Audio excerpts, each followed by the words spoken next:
Hello friend, good morning all of you. मैं Akhilesh Raghav UP global coaching में आपका स्वागत करता हूं। पॉलिटी में जो हमारी क्लासेज यूट्यूब चैनल के माध्यम से चल रही हैं, उनमें आज जिस टॉपिक पे हम बात करेंगे वो है लोकल बॉडी ऑफ गवर्नमेंट, स्थानीय स्वशासन। अगर मैं स्थानीय स्वशासन की बात करूं तो स्थानीय स्वशासन होता क्या है? स्थानीय स्वशासन क्या होता है तो क्या बताओगे? किसी स्थान विशेष के द्वारा या स्थानीय लोगों द्वारा किया जाने वाला शासन क्या कहलाता है? स्थानीय स्वशासन कहलाता है। किसी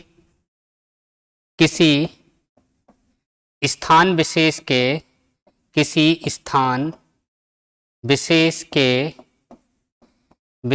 के स्थानीय लोगों द्वारा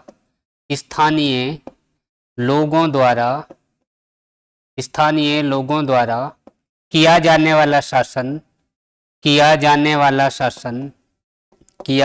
वाला शासन स्थानीय शासन कहलाता है।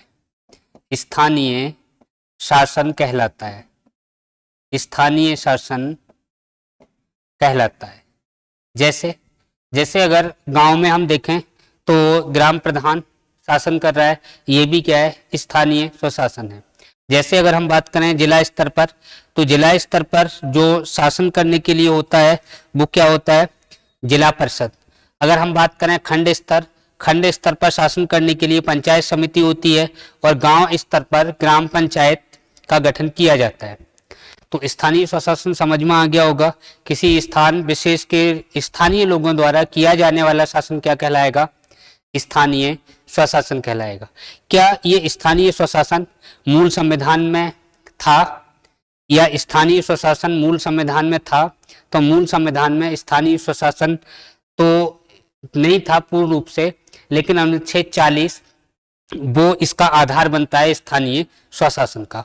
अगर मैं बात करूं, ये स्थानीय स्वशासन है, लोकल बॉडी है, ये इसका जनक कौन है और ये जो बाद में संविधान में जुड़ा, ये किस आर्टिकल में रखा गया है, कब संविधान में जुड़ा, इन सब टॉपिकों पे आज हमें बात करनी है। अगर मैं स्थानीय स्वशासन के जनक की बात करूं तो जनकों में भी आपको 3-4 ध्यान रखने हैं। जैसे अगर मैं बात करूं स्थानीय स्वशासन का जनक, तो जनक कौन है? लॉर्ड रिपन को कहा जाता है। स्थानीय स्वशासन का जनक किसको कहा जाता है? तो आंसर क्या दोगे? Lord Ripon. ये लॉर्ड रिपन है। इन्होंने 1882 में स्थानीय स्वशासन को मजबूत करने के लिए एक प्रस्ताव लेके आए और उस प्रस्ताव को क्या कहा गया? स्थानीय स्वशासन का मैग्ना कार्टा कहा गया। फिर से सुनिए कि लॉर्ड रिपन 1882 में स्थानीय स्वशासन को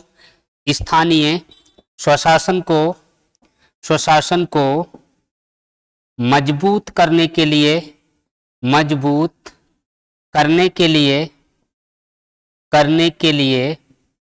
एक प्रस्ताव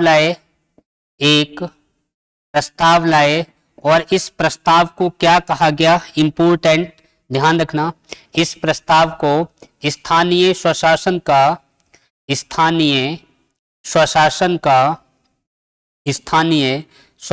का मैग्ना कार्टा कहा गया। स्थानीय स्वशासन का मैग्ना कार्टा कहा गया। अब देखो, ये जो मैग्ना कार्टा शब्द हमको लगता है कि हम कहीं पढ़ चुके हैं। हमने पढ़ा है, कहाँ पढ़ा है? मूल अधिकारों में। इस मैग्ना कार्टा को बहुत अच्छी तरीके से पढ़ा है और ये मैग्ना कार्टा क्या होता है? मूल अधिकारों में हमने पढ़ा। यहीं पर अगर मैं बात करूं, लॉर्ड रिपन, इसने स्थानीय स्वशासन को मजबूत करने के लिए जो प्रस्ताव दिया उसे स्थानीय स्वशासन का मैग्ना कार्टा कहा गया। दूसरी बात, अगर मैं स्थानीय स्वशासन की बात करूं तो स्थानीय स्वशासन का जनक हो गया। स्थानीय स्वशासन मूल संविधान में नहीं था, इसको हमने बाद में जोड़ा। इसका आधार जो बनता है वो अनुच्छेद 40 बनता है, ये भी मैंने अभी बताया। अगर मैं यहाँ पे बात करूं कि ये जो स्थानीय स्वशासन है ये किस सूची का विषय है, तो आंसर क्या दोगे? ये विषय अगर पूछा जाए किस सूची का है तो विषय कौन सी सूची में आएगा? ये राज्य सूची का विषय है। राज्य सूची का विषय है। इस बात को थोड़ा ध्यान रखना, पूछा हुआ क्वेश्चन है किस सूची का विषय है, तो किसका बताओगे, राज्य सूची का विषय है। अगर मैं इसमें आगे देखूं कि जो हमारी योजना आयोग चल रहा था, योजना आयोग जो बना था, उस योजना आयोग ने यहाँ पे कुछ कार्यक्रम चलाए हैं, और उन कार्यक्रमों की अगर हम बात करें तो वो कौन कौन से हैं। हाँ, इंपॉर्टेंट फैक्ट आपको कवर करवा रहा हूं, इनको देखना, और यहां से आपको मोस्टली क्वेश्चन मिलेंगे, लगभग हर एग्जाम में मिलेंगे। अगर मैं बात करूं 2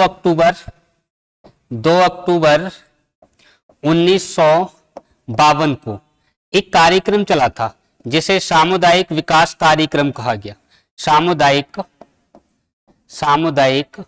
विकास कार्यक्रम कब शुरू हुआ, पूछा हुआ क्वेश्चन है। सामुदायिक विकास कार्यक्रम कब शुरू हुआ, तो 2 अक्टूबर 1952 को। इसके अलावा दूसरी बात, एक और प्रोग्राम शुरू हुआ है, वो दूसरा प्रोग्राम कौन सा है जो 1953 में शुरू हुआ है, वो है राष्ट्रीय विस्तार योजना। दूसरा ध्यान रखना है आपको, राष्ट्रीय विस्तार योजना, राष्ट्रीय विस्तार योजना। ये भी कब शुरू हुई, ये शुरू हुई है 1953 में। अब देखो, जो सामुदायिक विकास कार्यक्रम चलाया गया, जो राष्ट्रीय विस्तार योजना, राष्ट्रीय सविस्तार योजना है, राष्ट्रीय सविस्तार योजना, ये राष्ट्रीय सविस्तार योजना और सामुदायिक विकास कार्यक्रम जो 2 योजना आयोग द्वारा चलाए गए, ये दोनों किसने चलाए थे, योजना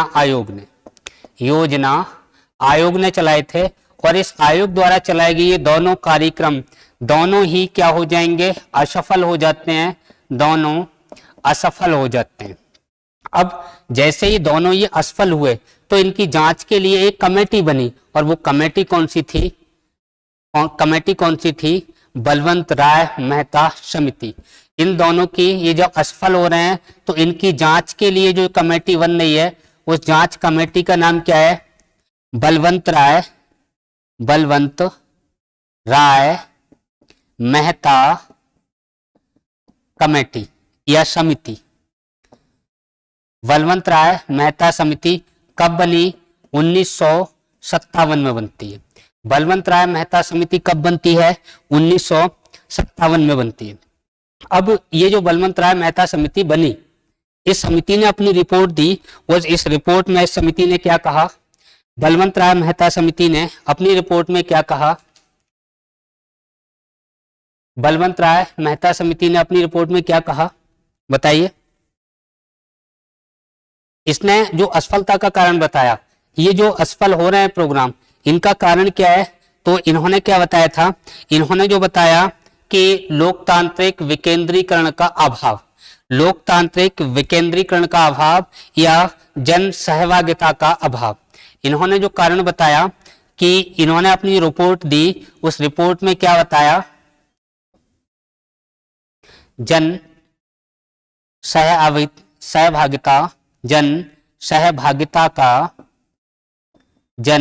सहभागिता का अभाव। क्या बताया, यानी लोगों की सहभागिता का अभाव है। दूसरी बात इन्होंने क्या बताई थी, इन्होंने अपनी रिपोर्ट में क्या बताई थी कि लोकतांत्रिक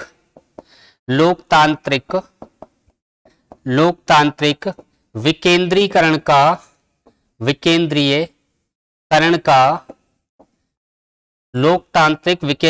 का अभाव।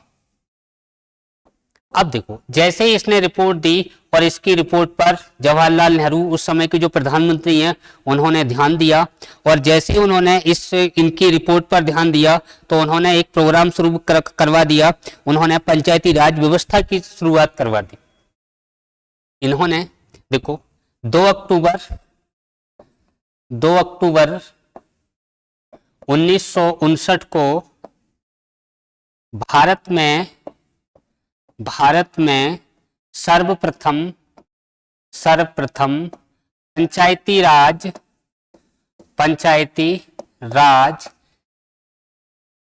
2 अक्टूबर 1959 को भारत में सर्वप्रथम पंचायती राज व्यवस्था का शुभारंभ किया गया। पंचायती राज व्यवस्था का शुभारंभ या शुरुआत किसने की? जवाहरलाल नेहरू ने की। जवाहरलाल नेहरू ने की। कब की? 2 अक्टूबर 1959 को भारत में सर्वप्रथम पंचायती राज व्यवस्था की शुरुआत की है। दूसरी बात, ये शुरुआत इन्होंने जो की वो कहां से की? कहां से बताओगे? राजस्थान से। कहां से की है? राजस्थान से। और राजस्थान से जो शुरुआत की है ये राजस्थान के किस जिले से की है? तो जिला कौन सा बताओगे? नागौर जिले से की। और किस गांव से की है? नागौर जिले से की। किस गांव से की है? तो गांव क्या बता दोगे? बगदरी गांव। बगदरी गांव। किस गांव से शुरुआत की? बगदरी गांव से की। कब की? 2 अक्टूबर 1959 को की। भारत में सर्वप्रथम पंचायती राज व्यवस्था की शुरुआत जवाहरलाल नेहरू द्वारा 2 अक्टूबर 1959 को राजस्थान के नागौर जिले के बगदरी गांव से इन्होंने शुरुआत की थी। अब देखो कुछ और क्वेश्चन बनते हैं, उन क्वेश्चनों को मैं बता दूं यहाँ पे कि पंचायती राज व्यवस्था की शुरुआत करने वाला भारत में कौन है? विकेंद्रीकरण का सिद्धांत या विकेंद्रीकरण शब्द को देने वाला भारत में कौन है? पंचायती राज संस्थाओं का आधुनिक जनक किसको कहा जाता है? ये क्वेश्चन अच्छे क्वेश्चन है, पूछे जा सकते हैं, इनको एक बार नोट कर लो आप। पहला क्वेश्चन, अगर आपसे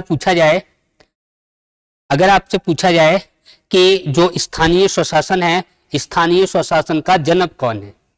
सीधे सीधे देख लो, 4 बातें हैं, चारों ध्यान रखनी है। स्थानीय स्वशासन का जनक, तो किसे बता दोगे? Lord Ripon. किसे बताओगे? Lord Ripon. दूसरा क्वेश्चन, अगर पूछा जाए भारत में लोकतांत्रिक विकेंद्रीकरण का जनक, भारत में लोकतांत्रिक विकेंद्रीकरण का जनक, लोकतांत्रिक विकेंद्रीकरण का जनक, तो आंसर क्या होगा? भारत में लोकतांत्रिक विकेंद्रीकरण का जनक किसे बताओगे? बलवंत राय मेहता। किसे बताओगे? बलवंत राय मेहता। भारत में लोकतांत्रिक विकेंद्रीकरण का जनक क्या हो जाएगा? बलवंत राय मेहता। अगला क्वेश्चन सुनिए, भारत में पंचायती राज व्यवस्थाओं को सर्वप्रथम शुरू किसने किया? भारत में पंचायती राज संस्थाओं का जनक अगर पूछा जाए, भारत में पंचायती राज संस्थाओं का जनक, पंचायती राज संस्थाओं का जनक अगर पूछा जाए तो जनक किसे बता दोगे? जवाहरलाल नेहरू। JL नेहरू, जवाहरलाल नेहरू। अगला क्वेश्चन बहुत अच्छा क्वेश्चन है, ध्यान रखना। भारत में यानी कि भारत में आधुनिक पंचायती राज संस्थाओं का जनक पूछा जाए तो क्या नाम बताओगे? भारत में आधुनिक पंचायती राज संस्थाओं का जनक किसे बताओगे? भारत में आधुनिक पंचायती राज संस्थाओं का जनक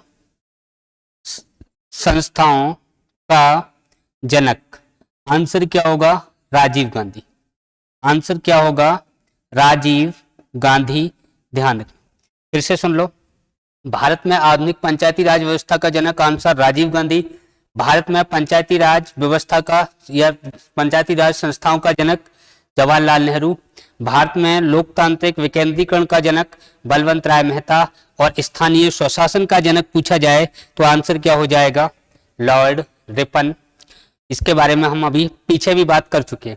आगे सुनिए, अगर मैं बात करूं अनुच्छेद आर्टिकल 40, क्या बात लिखी है? राज्य ग्राम पंचायतों का गठन करेगा। अनुच्छेद 40 किससे संबंधित है? ग्राम पंचायतों से संबंधित है। राज्य ग्राम पंचायतों का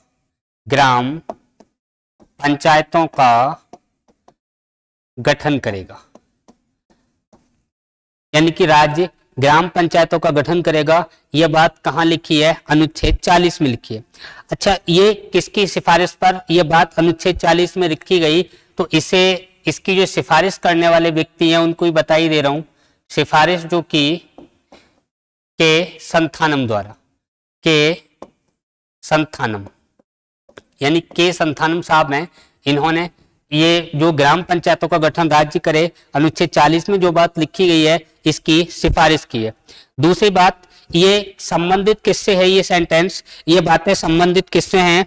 तो अगर संबंध पूछा जाए तो गांधी जी के ग्राम स्वराज अवधारणा से संबंधित है। गांधी जी का स्टेटमेंट था कि भारत की आत्मा गांव में बसती है। भारत की आत्मा गांव में बसती है। अगर आपको भारत का विकास करना है तो विकास सबसे पहले किसका करना पड़ेगा?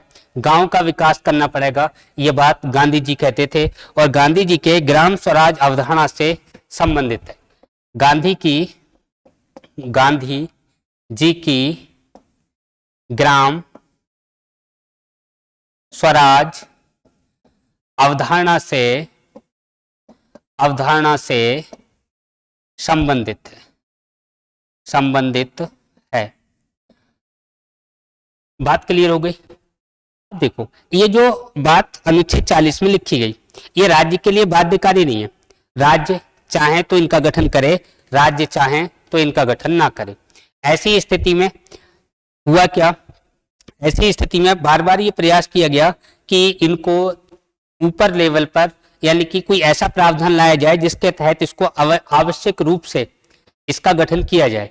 तो इसके लिए हम बात करें 1989 में जो एक समिति बनी, कौन सी समिति? लक्ष्मीमल सिंधवी समिति। उस समिति की सिफारिश पर हमने 63वां 64वां संविधान संशोधन किया।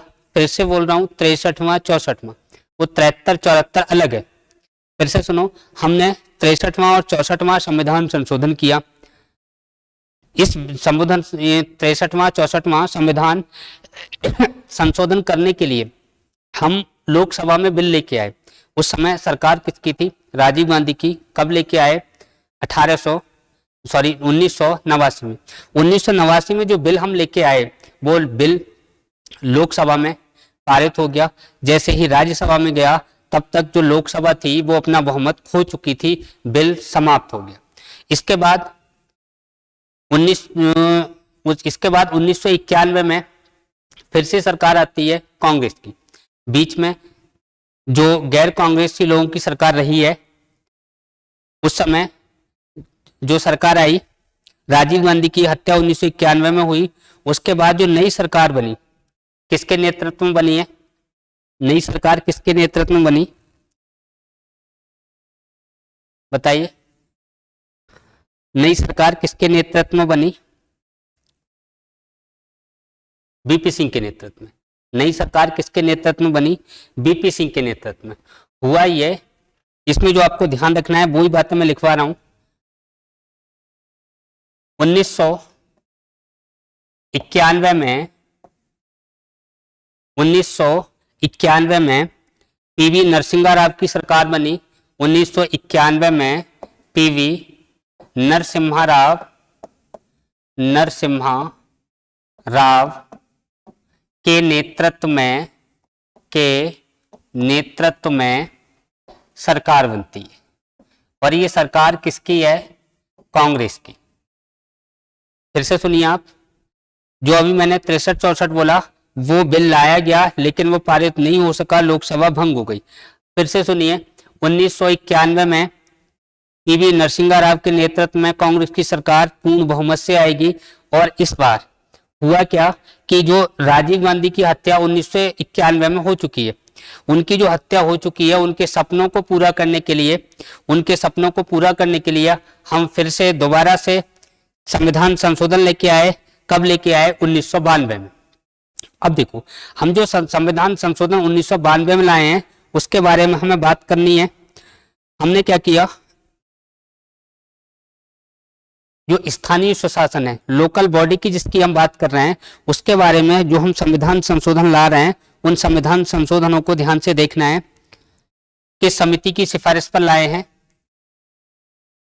समिति पूछी जाए तो समिति कौन सी बताओगे? अगले पेज पे लिख रहा हूं उसको। किस समिति की सिफारिश पर ला रहे हैं? तो समिति की सिफारिश आप बताओगे लक्ष्मीमल सिंघवी समिति की सिफारिश पर, समिति की सिफारिश पर।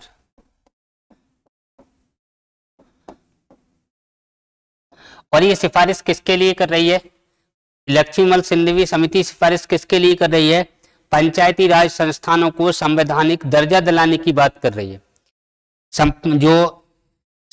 जो अपनी स्थानीय स्वशासन थी, लोकल बॉडी थी, उनको संवैधानिक दर्जा दिलाने की बात कौन सी समिति कर रही है? लक्ष्मीमल सिंघवी समिति कर रही है। ये जो लक्ष्मीमल सिंघवी समिति है, इसने सिफारिश की और इसकी सिफारिश पर 2 संविधान संशोधन होंगे।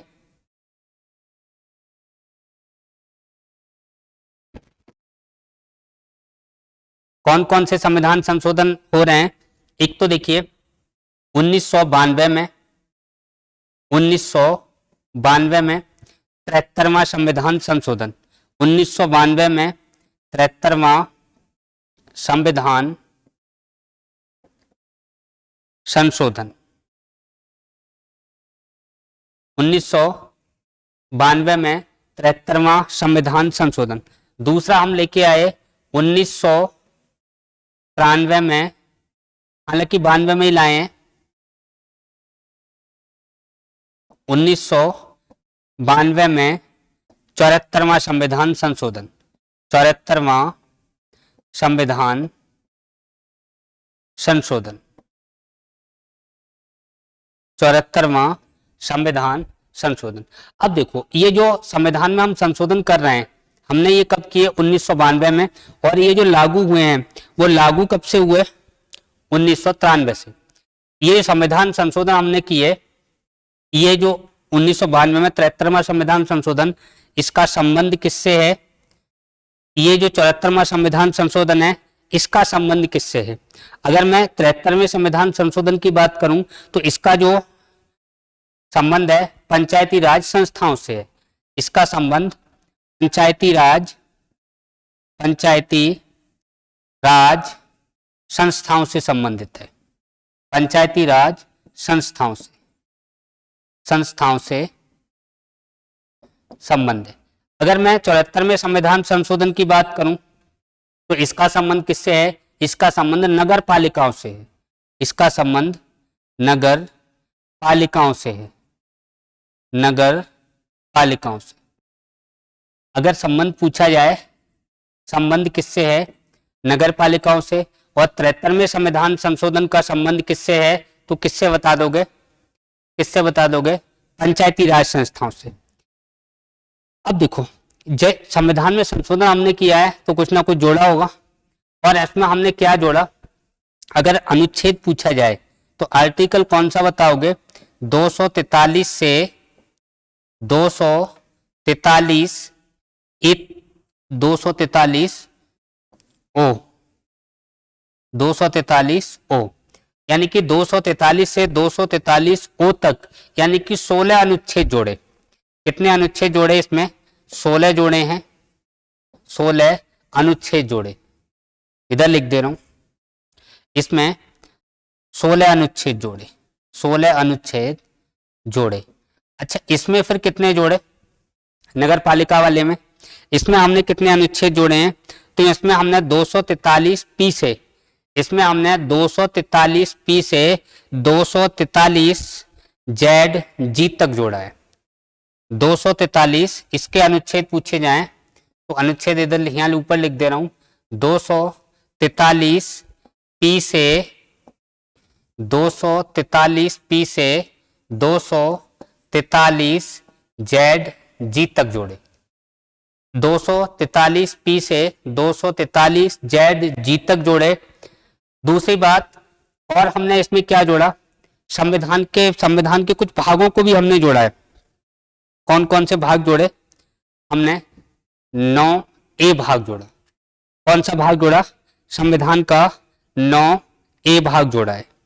देखो यहां हमने कौन सा भाग जोड़ा, भाग अगर पूछा जाए तो 9 आपको ये वाला लिखना है, ये वाला 9A, ये भाग जोड़ा।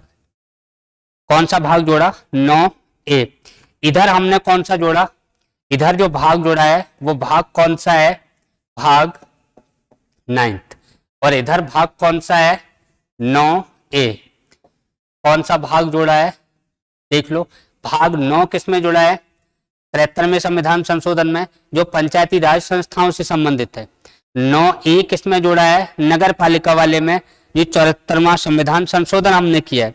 अच्छा, और क्या अच्छे क्वेश्चन बनते हैं उनको भी थोड़ा ध्यान रखो।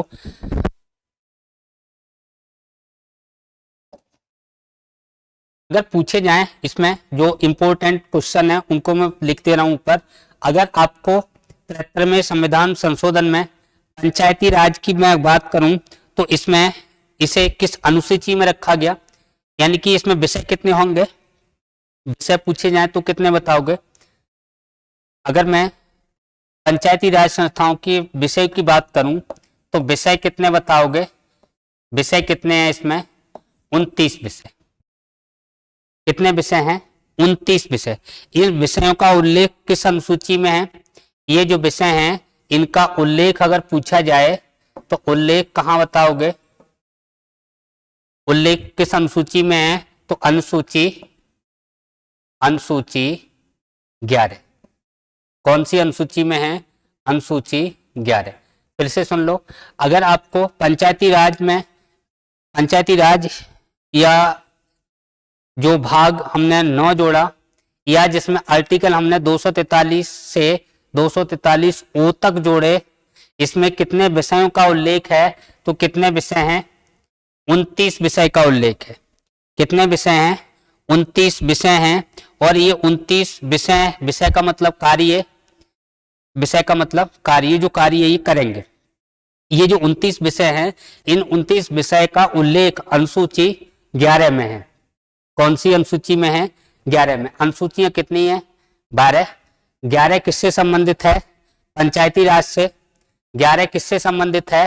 पंचायती राज से। और अनुसूची अगर 12 पूछी जाए, अनुसूची 12 का संबंध किससे है? तो नगर पालिकाओं से, नगर निगम से, नगर पालिकाओं से या नगर निगम से।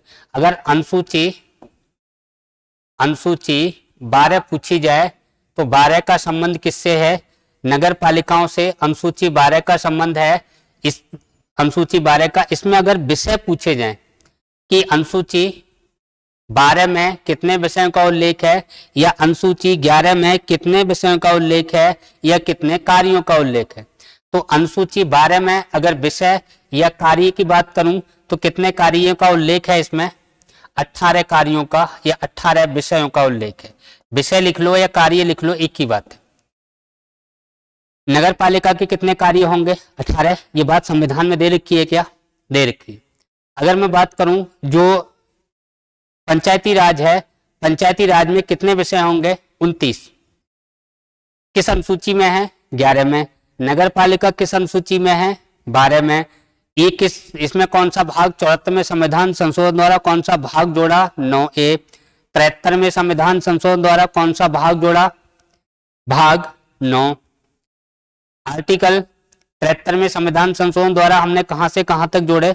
243 से 243 ओ तक। 74वें संविधान संशोधन द्वारा आर्टिकल कहां से कहां तक जोड़े? 243P से 243ZG तक। दूसरी बात अब सुनिए, यहां पे इसके बारे में थोड़ा बता दूं मैं। ये 243A B C D E ये सब बाद में जोड़े गए। 243 ये मूल संविधान का है, लेकिन मूल संविधान में यहाँ जो बातें उस समय लिखी थी वो बातें और थी। और बातें क्या थी? जो राज्यों की कैटेगरी जो हमने पढ़ी थी कि राज्यों के प्रकार, उन कैटेगरी का उल्लेख 243 में था। आज की डेट में इसको हमने यहाँ से हटा दिया और अब ये इसमें क्या लिख दिया कि जो ग्राम सभा होंगी, जो ग्राम पंचायतें होंगी, उनके बारे में हमने आज की डेट में इसमें लिख दिया। अब देखो और अच्छे क्वेश्चन यहां से क्या पूछे जाते हैं, क्या पूछे जा सकते हैं, उन क्वेश्चनों की अगर हम बात कर लें। ये काम हमने कर तो लिया, इसको हमने लागू कब किया है बताइए, इसको हमने लागू कब किया? 24 अप्रैल 1993 को। कब लागू किया? चलो बात कर लेते हैं। पंचायती राज, पंचायती राज संस्थाओं को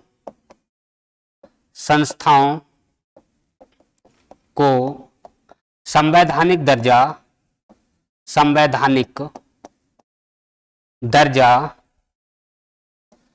कब दिया गया, या इनको लागू कब से किया गया? संवैधानिक रूप से लागू। आंसर क्या दोगे? 24 अप्रैल 1993। 24 कब से लागू किया? 24 अप्रैल 1993 से हमने इनको लागू किया। अब देखो एक क्वेश्चन अगर आपसे पूछा जाए कि पंचायती राज दिवस कब मनाया जाता है, पूछा हुआ क्वेश्चन है, आपसे पूछा जाए पंचायती राज दिवस, पंचायती राज दिवस कब मनाया जाता है, तो क्या बताओगे? 24 अप्रैल। पंचायती राज दिवस कब मनाया जाता है? आंसर क्या हो जाएगा? 24 अप्रैल। ये जो आर्टिकल है इनमें क्या क्या दे रखा है, इनके बारे में एक एक करके बात कर लेते हैं। अगर मैं देखूं आर्टिकल 243 में क्या है, देखते हैं। आर्टिकल देखो, अनुच्छेद 243 किसकी बात करता है? ये अनुच्छेद 243 में ग्राम सभा को परिभाषित किया गया है। किसको? ग्राम सभा को परिभाषित किया गया है,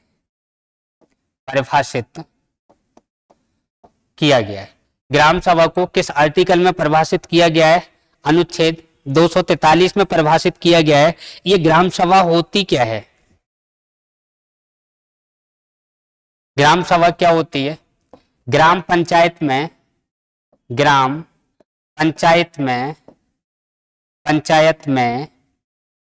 आने वाले, ग्राम पंचायत में आने वाले उन सभी लोगों का समूह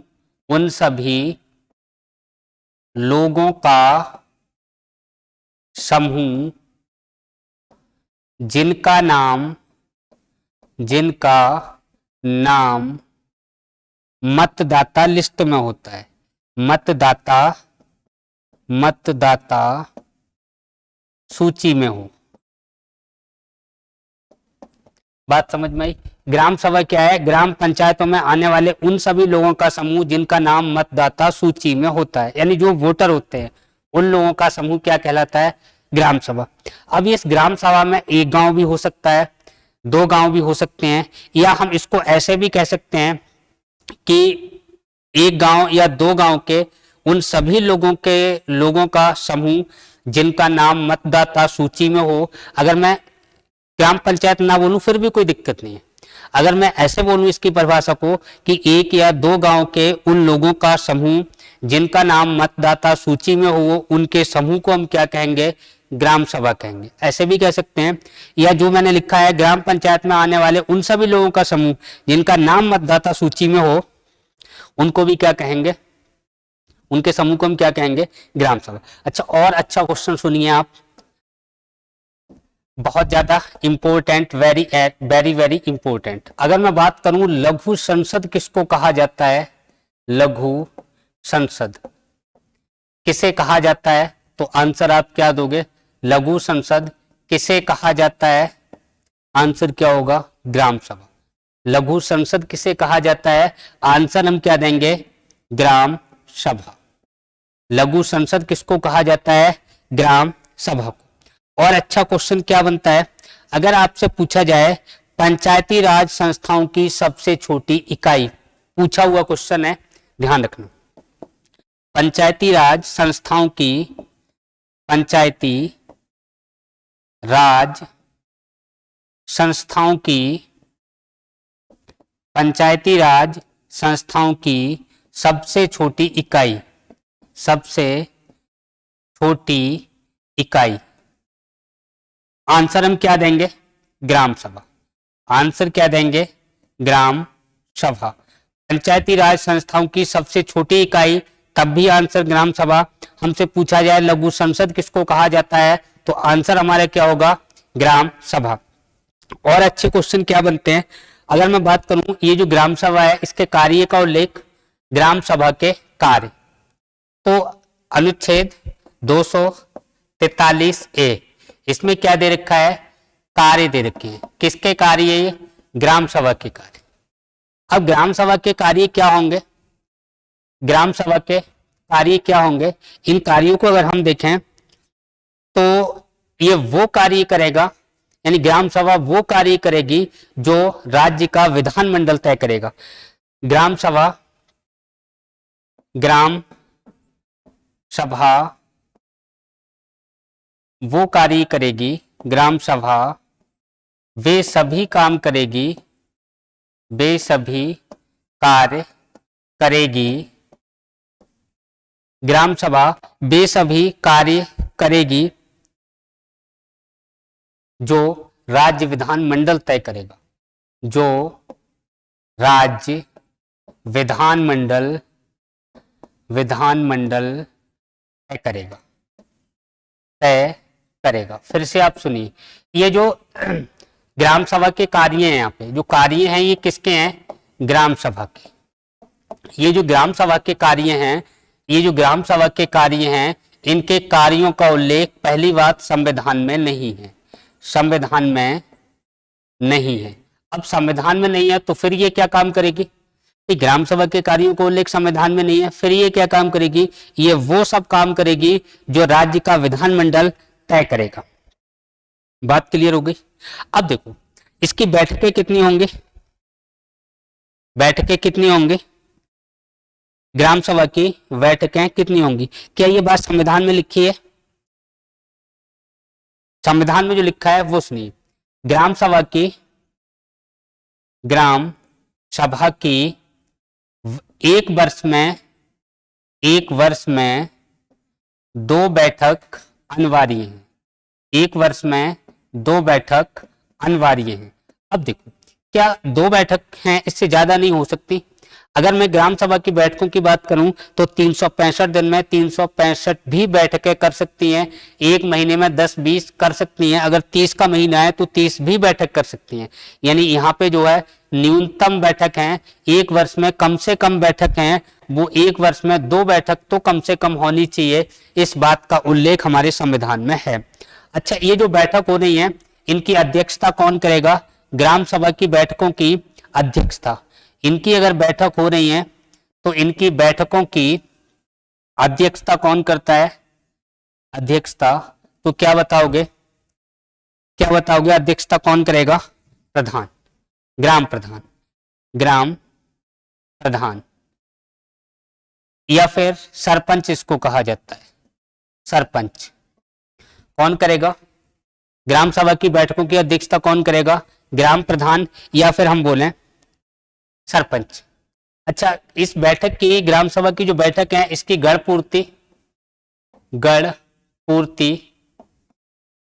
बोले तो कोरम कितना होता है, तो 1/10।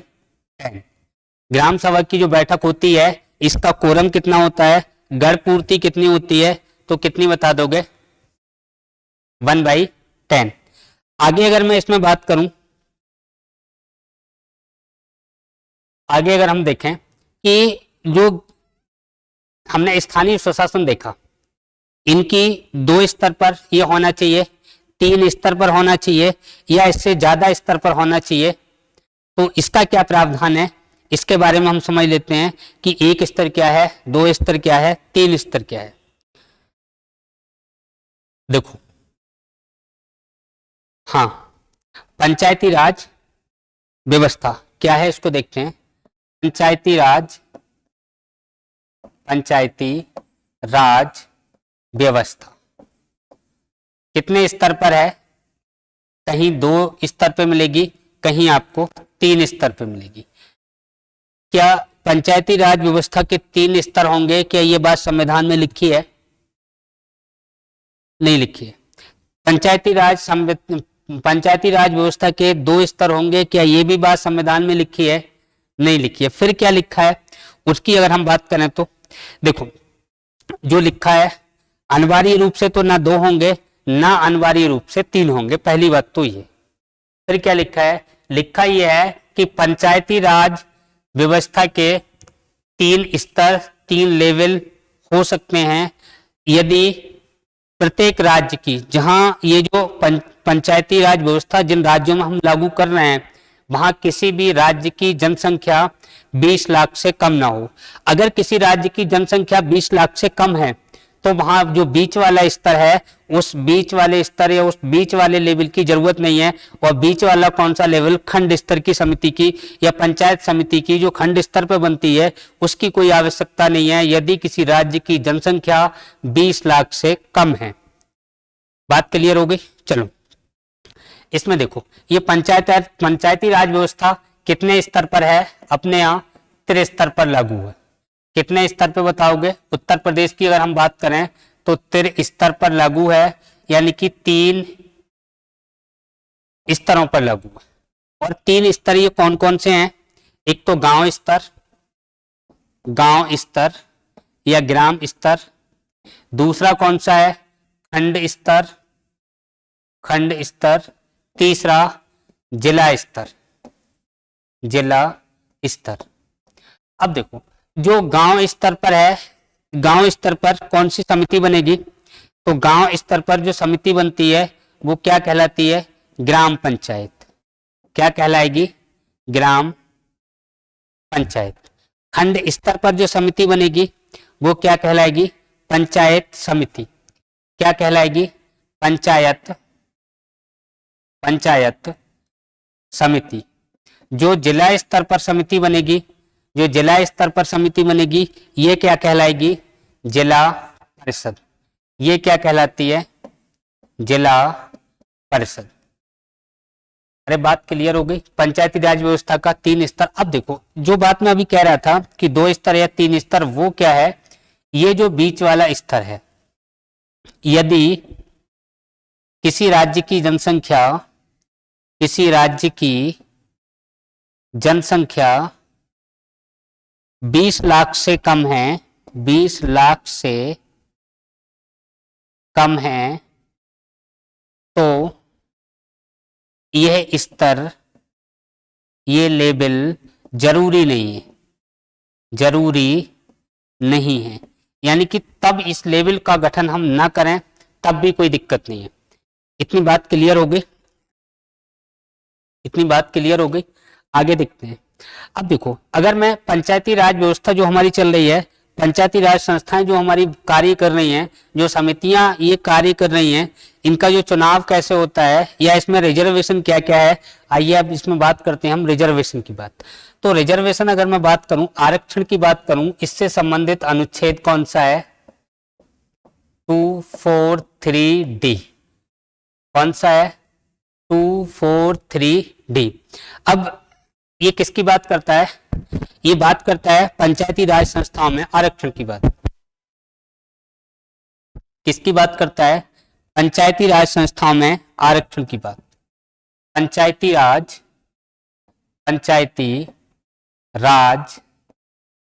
संस्थाओं में आरक्षण, रिजर्वेशन किसकी बात करता है? पंचायती राज संस्थाओं में आरक्षण की बात करता है। अब ये जो आरक्षण है ना, वो 3 टाइप का है। और 3 टाइप का कौन कौन सा? 3 टाइप पे हमें बात करनी है, SC, ST, महिला और OBC। इन तीनों को अगर मैं देखूं आरक्षण के बारे में, तो अगर मैं बात करूं SC व ST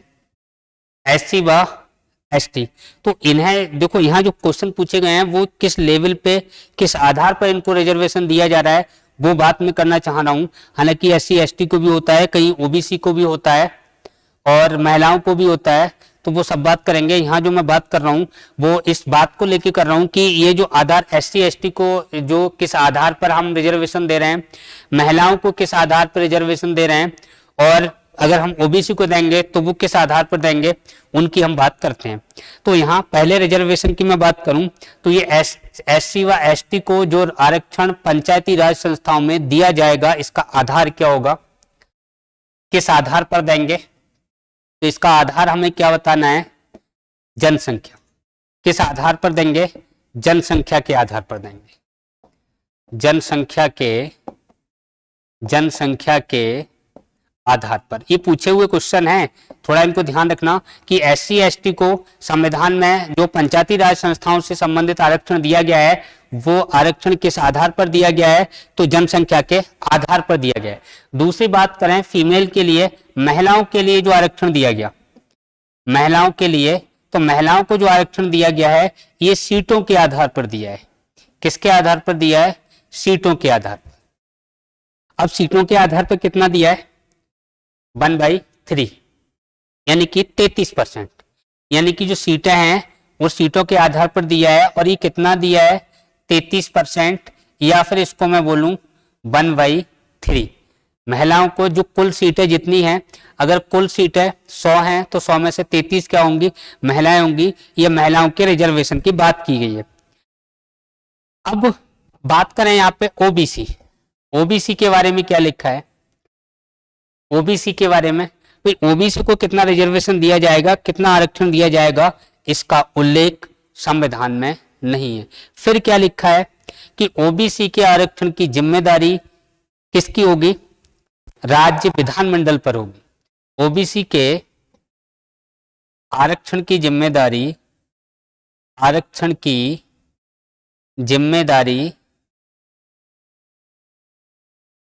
यानी कि इसका जो आरक्षण है वो कौन तय करेगा, राज्य विधान मंडल। कौन तय करेगा, राज्य विधान मंडल। राज्य विधान मंडल तय करेगा। बात क्लियर हो गई। ओबीसी के आरक्षण में क्या लिखा है कि इनके आरक्षण की जो बात है वो कौन तय करेगा, राज्य विधान मंडल तय करेगा। अब इसके बाद किसी किसी राज्य में महिलाओं को जो रिजर्वेशन है ये 1/3 से किसी किसी राज्य में इसको बढ़ा के 1/3 से 1/2 भी कर दिया गया। और ये 1/2 किया गया, ये 110 में संविधान संशोधन विधेयक द्वारा किया गया। 110 में संविधान संशोधन विधेयक द्वारा जो इनकी सीटों की संख्या है वो 33% से बढ़ा 50% भी कुछ राज्यों ने कर रखी है। कोई बात नहीं, आगे देखते हैं। अब देखो, अगर मैं बात करूं इनकी योग्यता की बात, योग्यता क्या होगी इनकी, बताइए।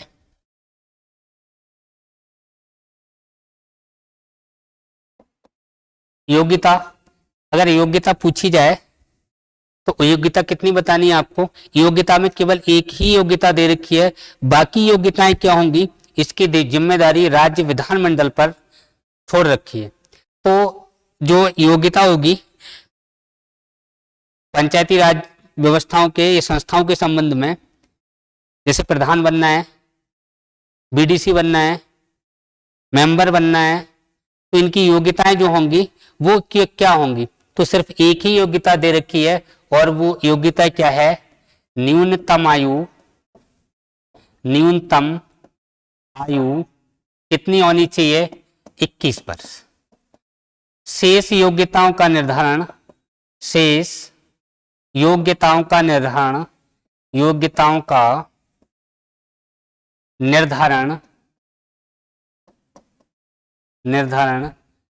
कौन करेगा, राज्य विधानमंडल करेगा, राज्य विधानमंडल करेगा। शेष योग्यता का निर्धारण कौन करेगा, राज्य का विधानमंडल करेगा। जो प्रधान बनते हैं, सरपंच बनते हैं, इनके लिए न्यूनतम आयु कितनी है? 21 वर्ष। पूछा हुआ क्वेश्चन है, अच्छा क्वेश्चन है, इसको ध्यान रखना। अगर मैं बात करूं कार्यकाल क्या होगा इनका, तो कार्यकाल कितना होगा? 5 वर्ष है। कार्यकाल कितना है? 5 वर्ष होता है। अवधि या कार्यकाल पूछा जाए, अवधि पूछी जाए, अवधि या फिर कार्यकाल पूछा जाए तो आंसर कितना देना है? 5 वर्ष बताना है। और अगर इसमें मैं बात करूं कि इस कार्यकाल का उल्लेख क्या संविधान में है या राज्य विधानमंडल ने किया है? इसका उल्लेख क्या संविधान में है या राज्य विधानमंडल ने कर रखा है? तो देखो, इनका जो कार्यकाल 5 वर्ष होगा, इसका स्पष्ट उल्लेख संविधान में है। इसका स्पष्ट उल्लेख कहां दे रखा है? स्पष्ट उल्लेख संविधान में है। और क्या लिखा है फिर संविधान में? और भी कुछ लिखा होगा। इनकी जो अवधि होगी या कार्यकाल होगा 5 वर्ष होगा, इसका स्पष्ट उल्लेख संविधान में है। और क्या दे रखा है? और दे रखा है कि अगर ये कोई पद है वो 5 साल से पहले रिक्त हो जाए तो 6 माह के अंदर चुनाव कराने होंगे। फिर से सुन लो, जैसे कोई प्रधान है, 2 साल बाद, 3 साल बाद ये प्रधान वाला पद खाली हो गया, तो ऐसी स्थिति में 6 माह में चुनाव करवाने होंगे। ध्यान रखना, यानी प्रधान वगैरह किसी पद के लिए लिख रहा हूं मैं, पद रिक्त होने पर, पद रिक्त होने पर 6 माह में, 6 माह में चुनाव कराने होंगे, चुनाव कराने होंगे। अच्छा, एक और बात यहाँ पे इंपॉर्टेंट बात बता दे रहा हूं कि जैसे हम लोकसभा का चुनाव देखते हैं, राष्ट्रपति का चुनाव देखते हैं, तो इनका जो चुनाव होता है, जैसे कोई सरकार 2 साल बाद गिर गई तो आगे जो चुनाव होगा वो पूरे 5 साल के लिए होगा। राष्ट्रपति का चुनाव, जैसे राष्ट्रपति 2-3 साल काम किया, पद किसी भी तरीके से खाली हो गया, अब उस पर नए व्यक्ति को लाना है, तो उसका जो चुनाव करेंगे वो राष्ट्रपति का या लोकसभा का कार्यकाल जो है वो पूरे 5 साल के लिए होता है। अब ऐसी स्थिति में जो राष्ट्रपति का कार्यकाल 5 वर्ष है, अगर उसका चुनाव बीच में हुआ, पद रिक्त होने पर चुनाव हुआ, तो उसका जो चुनाव है वो 5 वर्ष के लिए होना है। लेकिन यहाँ जो चुनाव 6 महीने के अंदर होंगे, ये चुनाव शेष अवधि के लिए होते हैं। पद रिक्त होने पर ये जो चुनाव हो रहा है, ये जो चुनाव कराने हैं, ये चुनाव शेष अवधि के लिए होते हैं, शेष अवधि के लिए होते हैं, अवधि के लिए होते हैं। कैसे? अगर कोई प्रधान है, 2 साल 3 साल पद पे रहा, अगर कोई 3 साल पद पे रहा है, अगर पद रिक्त हो गया तो आगे 2 साल बची, इन 2 सालों के लिए ही चुनाव होगा, 5 साल के लिए चुनाव नहीं होगा। इसको ध्यान रखना है। और अगर मैं इसके कार्यों की बात करूं, कार्य, तो कार्य मैंने अभी बताए कितने कार्य हैं? 29 कार्य। कितने कार्य हैं? 29 कार्य हैं या 29 विषय हैं। इनका उल्लेख कहां बताया था अभी मैंने? इनका उल्लेख कहां है? अनुसूची 11 में। इसमें है अनुसूची 11 में। अब देखो, उल्लेख किसमें दे रखा है? अनुसूची 11 में। कार्यकाल अभी मैंने कितना बताया था? 5 वर्ष। अब 5 वर्ष ही कार्यकाल है। ये 5 वर्ष कार्यकाल कहां से होता है? जिस दिन चुनाव जीतता है, या जिस दिन पर्चा भरता है, या जिस दिन चुनाव की घोषणा होती है। कार्यकाल 5 वर्ष कब से होगा? जिस दिन चुनाव जीता? नहीं। इनकी जो 5 वर्ष की अवधि जो काउंट की जाती है, वो प्रथम बैठक से काउंट की जाती है। इस बात को ध्यान रखना कि इनकी जो 5 वर्ष की अवधि होगी, ग्राम प्रधान है, 5 वर्ष की अवधि इनकी जो काउंट की जाएगी, वो प्रथम बैठक जिस दिन होगी उस दिन से काउंट की जाती है। इस बात को भी ध्यान रखना। अब देखो, इनके जो कार्य होंगे वो कार्य कितने हैं? 29 कार्य होंगे। और ये 29 कार्य क्या सबके सब दिए जाते हैं? नहीं दिए जाते। यानी कि 29 कार्य में से कितने कार्य इन संस्थाओं को दिए जाएंगे, इसका निर्धारण राज्य विधानमंडल करता है। 29 के 29 का कार्य या विषय भी दिए जा सकते हैं और कम भी किए जा सकते हैं। मोस्टली 20, 22, 23 इतने विषय दिए जाते हैं, बाकी सारे के सारे विषय नहीं दिए जाते हैं। बात क्लियर हो गई? और देखें अच्छा इनके बारे में कुछ और बातें कि इनका चुनाव कौन करवाता है या इनको पैसा कहां से दिया जाता है, इनको थोड़ा देख लो। दो बातें ध्यान रखनी है। कौन कौन सी? एक तो इसमें देखना है राज्य वित्त आयोग का गठन। राज्य वित्त आयोग का राज्य वित्त आयोग, और दूसरा देखना है, दूसरा क्या देखना है? राज्य निर्वाचन आयोग। दोनों को साथ साथ ले लेते हैं। राज्य निर्वाचन आयोग, राज्य निर्वाचन आयोग, ये किस आर्टिकल के तहत है? अगर मैं राज्य वित्त आयोग की बात करूं तो इसमें अनुच्छेद कौन से अनुच्छेद में है? ये आर्टिकल इसमें है तो 243 आई, 243 आई, 243 आई। ये किसकी बात कर रहा है? ग्राम पंचायतों से संबंधित। अगर मैं बात करूं राज्य वित्त आयोग 243 बाई, ये किससे संबंध है इसका? नगर पालिकाओं से। लेकिन दोनों के लिए एक ही राज्य वित्त आयोग होता है। बात क्लियर हो रही है? दोनों के लिए एक ही राज्य वित्त आयोग होता है। अगर मैं सेंटर की बात करूं, केंद्रीय वित्त आयोग की बात करूं, तो वो किस में है? अनुच्छेद 280 में है। अनुच्छेद 280 में 280 आर्टिकल में केंद्र के वित्त आयोग की बात है। अगर राज्यों का जो वित्त आयोग होगा वो अनुच्छेद 243 आई, 243 बाई। बाई वाला नगर पालिका से, आई वाला पंचायती राज, ग्राम पंचायतों से।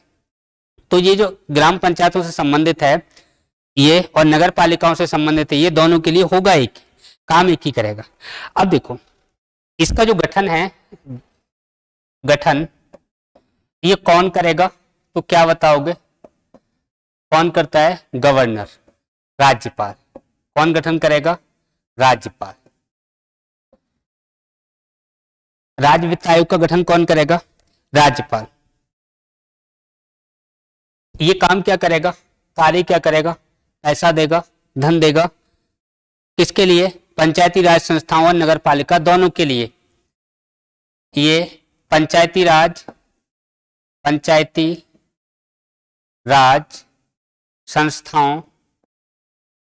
संस्थाओं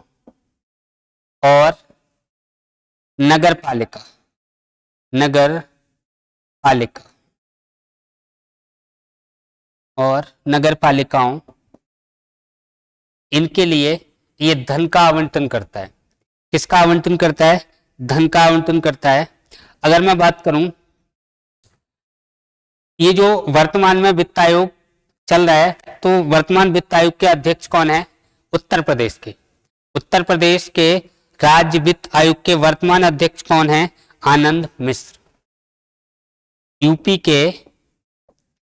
के वर्तमान वित्त आयोग के, उत्तर प्रदेश के वर्तमान राज्य वित्त आयोग लिखो, वर्तमान राज्य वित्त आयोग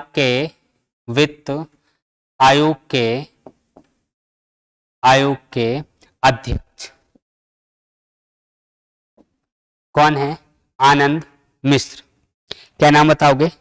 आनंद मिश्र।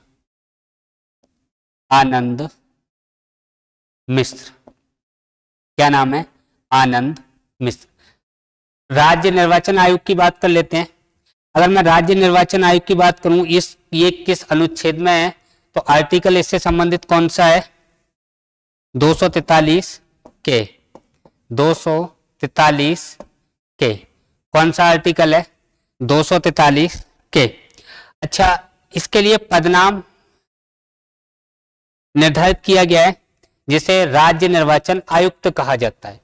इस आयोग का जो अध्यक्ष की बात करूं या पदनाम या अध्यक्ष, तो पदनाम क्या है? राज्य निर्वाचन आयुक्त। राज्य निर्वाचन आयुक्त। अगर मैं पूछूं वर्तमान में उत्तर प्रदेश के राज्य निर्वाचन आयुक्त कौन है? वर्तमान में उत्तर प्रदेश के राज्य निर्वाचन आयुक्त कौन है? आंसर क्या होगा बताइए। वर्तमान में उत्तर प्रदेश के राज्य निर्वाचन आयुक्त का नाम क्या है? चलो मैं ही बता रहा हूं, सुनो। उत्तर प्रदेश के अनूप चंद्र पांडे। राज्य निर्वाचन आयुक्त यूपी के वर्तमान में कौन है? क्या नाम बताया? वर्तमान में कौन है? अनूप चंद्र पांडे। अनूप चंद्र पांडे।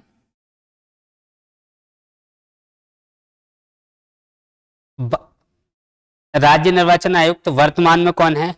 अनूप चंद्र पांडे उत्तर प्रदेश के। और राज्य वित्त आयोग कौन है? राज्य निर्वाचन आयुक्त अनूप चंद्र पांडे। राज्य वित्त आयोग के अध्यक्ष कौन है? आनंद मिश्र। अगर आपसे पूछा जाए भारत के निर्वाचन आयुक्त कौन है इस समय, तो आंसर क्या दोगे? अरुण गोयल। अगर भारत के पूछा जाए तो भारत के कौन है?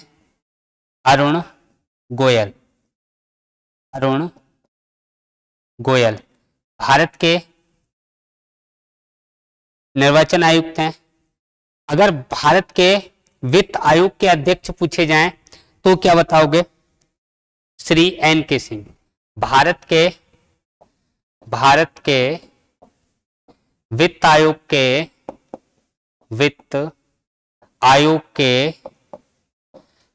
आयोग के अध्यक्ष।